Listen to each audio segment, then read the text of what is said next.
A special request to review Unit 825 of 30 Charles Street at Parramatta. Let's check it out. So look, right off the bat, looking at 124 other units, it is a larger unit complex. Not a fan in general about these larger unit blocks. If I was to go for an apartment, it's usually under 15 units. Good thing, however, though, is that out of the 124, 90% of them actually own, which is really surprising and really good. Only 10% are rentals. Looking at some suburbs stats right from the get-go, the annual growth for the last few that have sold in the area, holding time period 3 to 4 years.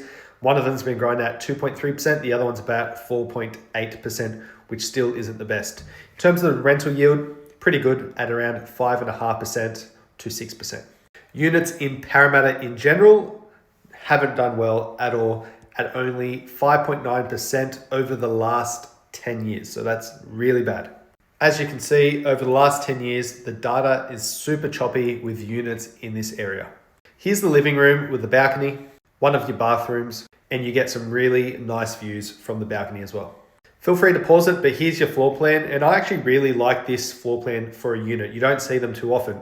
On your ground level, you've got one bedroom, and then you've got your main living space, bathroom. You go upstairs and you've got your other 2 bedrooms upstairs and another balcony.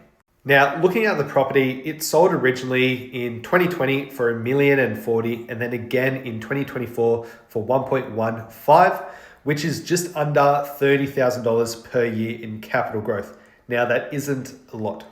In a lot of the marketplaces that I'm looking at for clients between, let's say, that $1 million mark to $1.2 million, I'm getting at least 10% growth per annum over the last 10 years. Now, this is an average number, but let's call it $100,000 per year on average.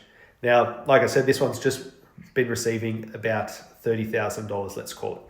So look, I guess if you were buying this unit because you want the convenience, you've got everything downstairs, you've walking distance to everything, you got a nice lifestyle, nice views, nice unit, that's completely okay. That's one topic.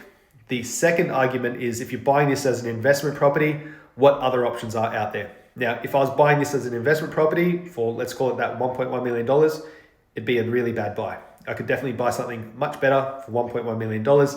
As an owner occupier, if you want the lifestyle, by all means, go for something like this.